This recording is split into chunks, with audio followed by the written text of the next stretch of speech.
चला तर मग आता पुढचा प्रश्नाकडे वळूया, तो म्हणजे तिसऱ्या आवर्तातील मूलद्रव्य पहा आणि त्याचं वर्गीकरण धातू, अधातू आणि ह्याच्यामध्ये करायला आपल्याला सांगितले, धातू व अधातूमध्ये आपल्याला करायला सांगितले।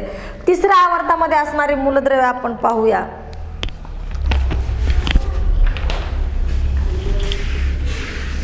तिसऱ्या आवर्तातील मूलद्रव्य,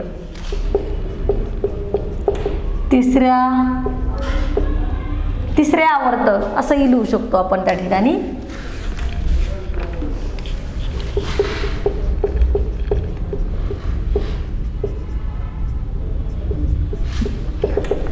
मूलद्रव्य लिहूया। तिसरे आवर्त sodium, magnesium, aluminium, silicon, phosphorus, धातू कुठले त्यामध्ये? धातू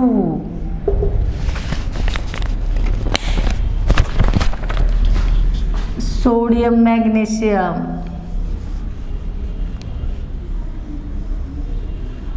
हे काय आहेत? धातू। अधातू कुठले आहेत? फॉस्फरस, अधातू आहेत। धातू आवर्त सारणीच्या कोणत्या बाजूला आहेत? डाव्या की उजव्या? तर आपल्याला पाहायला मिळतात तर आवर्त सारणीच्या डाव्या बाजूला धातू आहेत, डावी बाजू।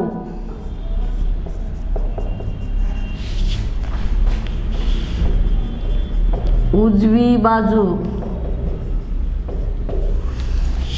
डावी बाजू, उजवी बाजू, येते का लक्षात?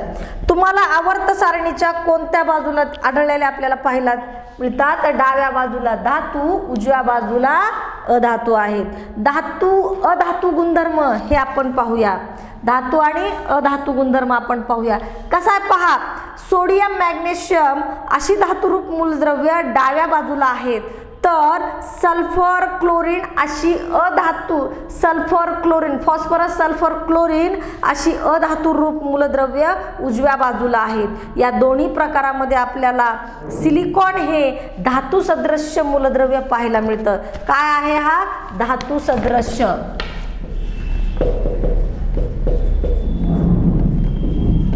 धातू सदृश्य आपल्याला हे मूलद्रव्य पाहायला मिळतो या ठिकाणी।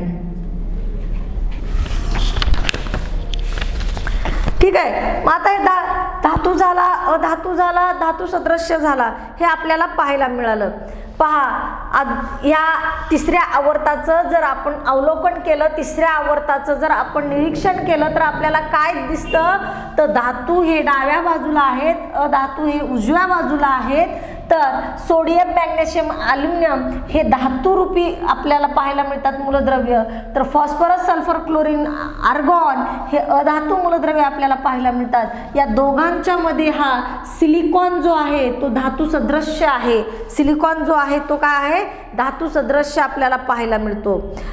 आवर्तामध्ये एक नागमोडी रेषा आपल्याला पाहायला मिळते। आवर्त सारणीमध्ये एक नागमोडी रेषा पाहायला मिळतात। त्यामध्ये आपल्या लक्षात येतं की धातूला अधातूपासून वेगळे करते असं भासतं, त्या दिसतं आपल्याला, अधातूपासून वेगळं करतं असे दिसते। या रेषेच्या डाव्या बाजूला धातू असतात तर उजव्या बाजूला अधातू असतात। तर रेषेच्या किनाऱ्यावर असणारी जी मूलद्रव्ये आहेत त्याला आपण धातू सदृश्य असं म्हणतो। या प्रकारे मूलद्रव्याची मांडणी झालेली दिसते। धातू व अधातूची वैशिष्ट्यपूर्ण रासायनिक गुणधर्माची तुलना करा।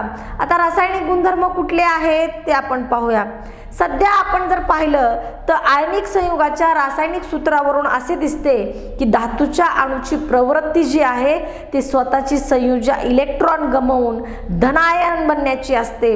यालाच आपण काय म्हणलं जातं रे? मूलद्रव्याची विद्युत धनता।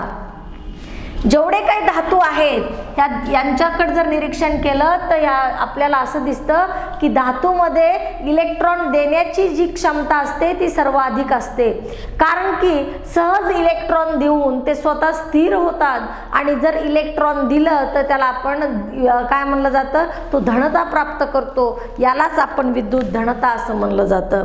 त्या उलट अधातूच्या अणूची प्रवृत्ती पहा, बाहेरून इलेक्ट्रॉन घेण्याची प्रवृत्ती आहे, ते देत नाहीत. संयुजा कवचामध्ये असणारे इलेक्ट्रॉन जे आहेत ते इलेक्ट्रॉन स्वतःचं अष्टक पूर्ण करण्यासाठी इलेक्ट्रॉन घेतले घेतात म्हणजे ऋणता निर्माण करतात, आणि ऋणता निर्माण करतात म्हणजेच विद्युत ऋणता असते त्यांच्यामध्ये.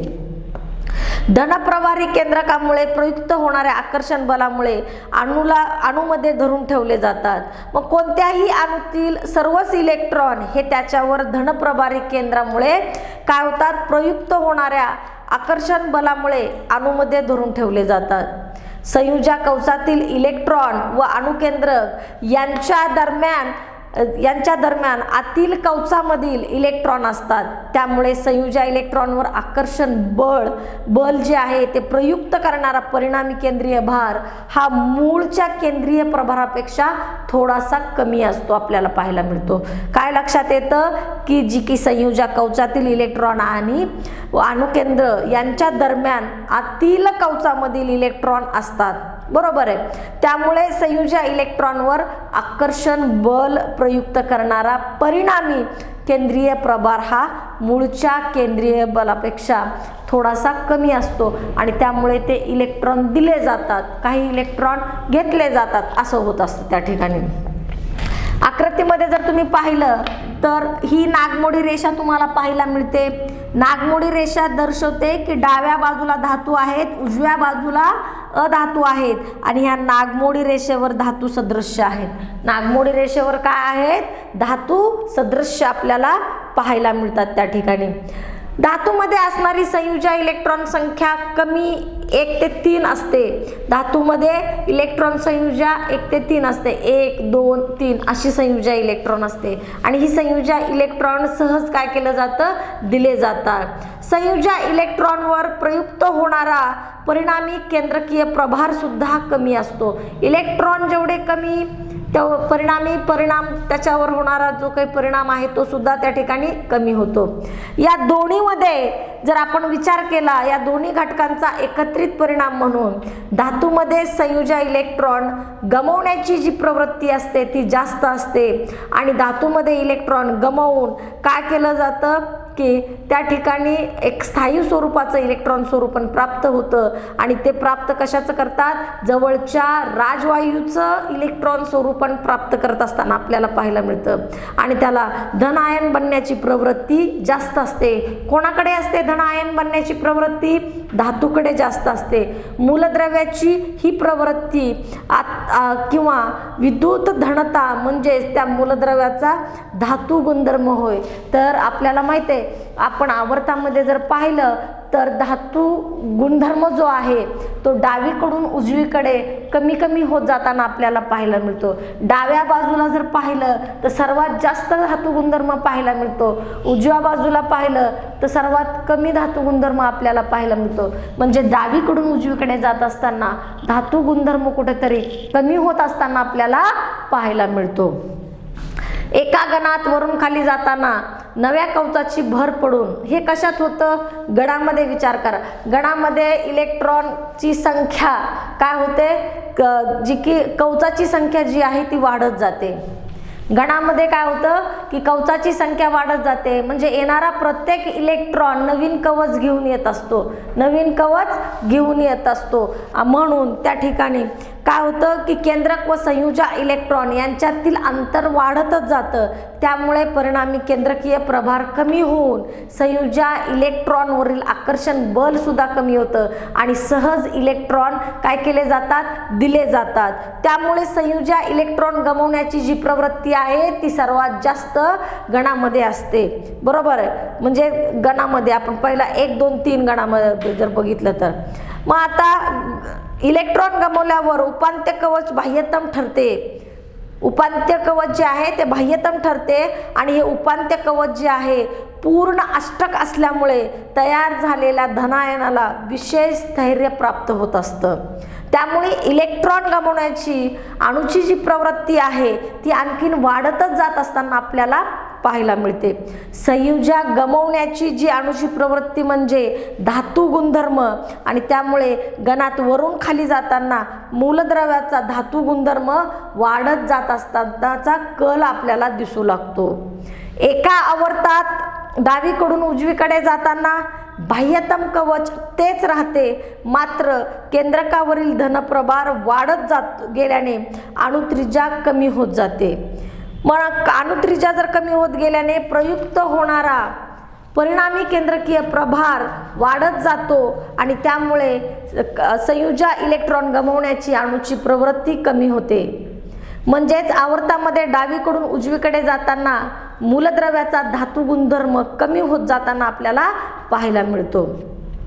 एका आवर्तात डावीकडून उजवीकडे जाताना वाढत जाणारा केंद्रीय प्रभार व कमी होत जाणारी अणुत्रिज्या या दोन्ही घटकांमुळे संयुजा इलेक्ट्रॉनवर प्रयुक्त होणारा परिणामी केंद्रीय प्रभार वाढत जात असताना आपल्याला पाहायला मिळतो व संयुजा इलेक्ट्रॉन अधिक आकर्षण बलाने धरून ठेवले जातात.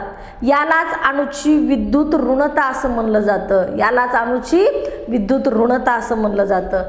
एका आवर्तात जर तुम्ही पाहिलं, कुठलाही असेल, आवर्त 2 असेल, आवर्त 3 असेल, आवर्त 4 असेल, कुठलाही एका आवर्तात डावीकडून उजवीकडे जात असताना वाढत जाणाऱ्या विद्युत ऋणतेमुळे बाहेरून इलेक्ट्रॉन स्वीकारून पूर्ण अष्टक स्थितीमधील ऋणायन बनण्याची अणूची क्षमता वाढत जात असते. म्हणजे मूलद्रव्याची ऋणायन बनण्याची प्रवृत्ती किंवा विद्युत ऋणता म्हणजेच मूलद्रव्याचा अधातू गुणधर्म होय म्हणलं जातं. आता आपल्या लक्षात आलं असेल की ज्या वेळेस आपण धातू गुण हा आवर्तात आणि गणात बघितला त्यावेळेस नेमकं काय होतं.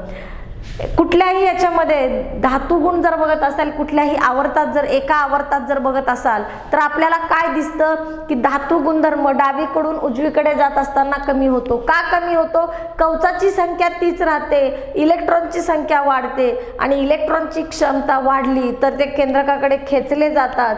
परिणामी केंद्रीय बल जे आहे ते जास्त होतं आणि इलेक्ट्रॉन देत नाही आहेत ते, मग ते इलेक्ट्रॉन घेण्याची प्रवृत्ती जास्त राहते.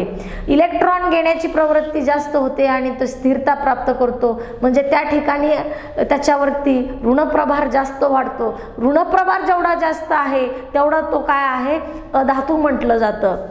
गणात जर तुम्ही विचार केला तर गणात वरून खाली येत असताना कवचाची संख्या वाढत जाते. येणारा प्रत्येक नवीन इलेक्ट्रॉन नवीन कवच घेऊन येत असतो. त्यामुळे आपल्याला असं लक्षात येतं की त्या ठिकाणी जसं जसं तुमचे इलेक्ट्रॉन वाढत जातात, कवच वाढत जातात आणि येणारा प्रत्येक इलेक्ट्रॉन हा नवीन कवच घेऊन येत असताना आपल्या असं लक्षात येतं, काय लक्षात येतं तर त्याच्यामध्ये विद्युत धनता वाढते. परिणामी जर तुम्ही पाहिलं तर केंद्रकावर होणारा जो काही प्रयुक्त होणारा जो काही बल आहे ते काय होतं, कमी होत जातं आणि केंद्रकावर प्रयुक्त होणारं जर बल कमी होत असेल तर त्या ठिकाणी इलेक्ट्रॉन देण्याची क्षमता वाढते आणि इलेक्ट्रॉन दिला तर त्याच्यावर धनप्रभार जास्त वाढतो आणि धनप्रभार वाढला म्हणजेच त्या ठिकाणी धातू गुण वाढला असं म्हणलं जातं. हे नेहमी लक्षात ठेवायचंय. काय, कोणत्याही गणात वरून खाली येत असताना, कोणत्याही गणात वरून खाली येत असताना मूलद्रव्याची विद्युत धनता वाढत जाते तर विद्युत ऋणता कमी होत जाते. कोणत्याही आवर्तात डावीकडून उजवीकडे जाताना मूलद्रव्याची विद्युत ऋणता वाढत जाते व विद्युत धनता कमी होत जाते. मूलद्रव्याची विद्युत धनता किंवा विद्युत ऋणता जेवढी जास्त तेवढी त्याची अभिक्रियाशीलता जास्त म्हणलं जातं. जेवढी जास्त देण्याची क्षमता किंवा घेण्याची क्षमता असेल तर अभिक्रियाशीलता त्याची जास्त आहे म्हणलं जातं. जरा डोके चालवामध्ये आपल्याला 2 प्रश्न विचारले त्या पाहूया. मूलद्रव्याचे अधातू गुणधर्म कशामुळे असतो? मूलद्रव्याचा अधातू गुणधर्म हा त्याच्या असणाऱ्या विद्युत ऋणतेमुळे असतो. जेवढी जास्त विद्युत ऋणता आहे तेवढा जास्त तो अधातू गुणधर्म आहे.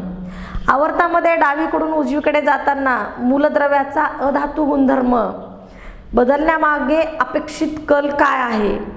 आवर्तामध्ये डावीकडून उजवीकडे जाताना मूलद्रव्याची विद्युत ऋणता वाढत जाते, अधातू गुणधर्म वाढत जातो व मूलद्रव्याचे आकारमान कमी होत जाते, हे आपल्याला पाहायला मिळतं. पुढचा प्रश्न आपल्याला विचारलेला आहे, गणामध्ये वरून खाली जाताना अधातू गुणधर्म बदलण्यामागे काय अपेक्षित कल आहे? वरून खाली येत असताना कवचाची संख्या वाढत जाते, म्हणजे विद्युत ऋणता कमी होत जाते. विद्युत ऋणता कमी होते म्हणजे काय वाढतं, तर विद्युत धनता वाढत असते, म्हणजेच अधातू गुणधर्म या ठिकाणी कमी होत जाताना आपल्याला पाहायला मिळतो. आता आपण पाहूया हॅलोजन कुळातील प्रवणता. हॅलोजन कुळ कशाला म्हणायचं? 17व्या गणातील मूलद्रव्याला आपण हॅलोजन कुळ म्हणतो. हॅलोजन कुळ म्हणजे काय?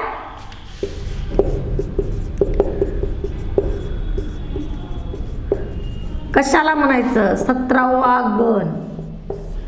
मूलद्रव्ये chlorine, bromine, fluorine, chlorine, bromine, iodine, fluorine.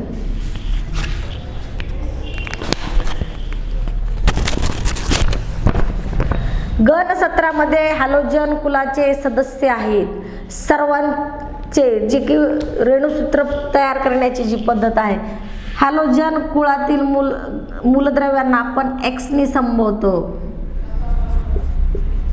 Halogen मूलद्रव्य रेणू कसे तयार करतात? रेणू X2. कसं?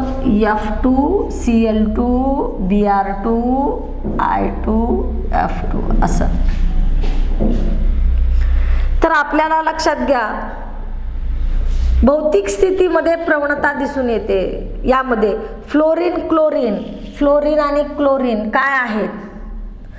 ब्रोमीन काय आहे? आणि आयोडीन काय आहे हे आपण पाहूया.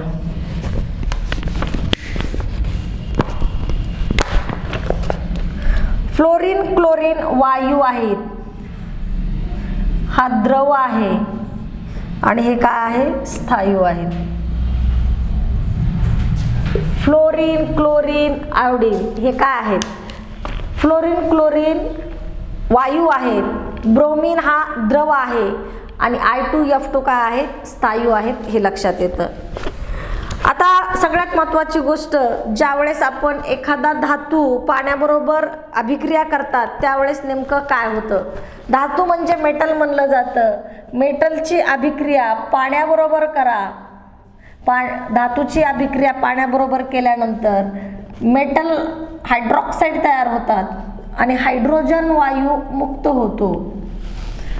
अल्कधर्मी मृदा धातू जेवढे आहेत, अल्कधर्मी मृदा धातू जेवढे आहेत यांचं जर निरीक्षण केलं किंवा यांची जर अभिक्रिया आपण पाण्याबरोबर केली असेल तर सर्वसाधारण रासायनिक समीकरण अशा पद्धतीनं केलं जातं. मग आता गणात वरून खाली जाताना कसं जाणार? बेरिलियम, मॅग्नेशियम, कॅल्शियम, ट्रॉन्शियम, बेरियम असे जात असताना अल्कधर्मी धातूच्या वरील रासायनिक गुणधर्मामध्ये सुद्धा प्रवणता दिसून येते.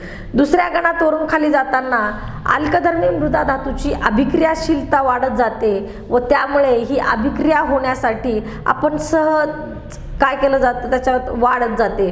बेरियमची अभिक्रिया पाण्याबरोबर होत नाही. बेरियमची अभिक्रिया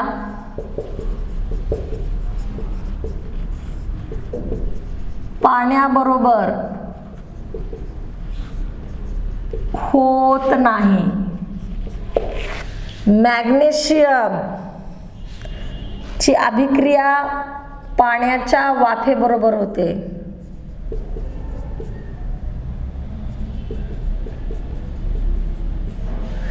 कॅल्शियम, ट्रॉन्शियम, बेरियमची अभिक्रिया पाण्याबरोबर होते.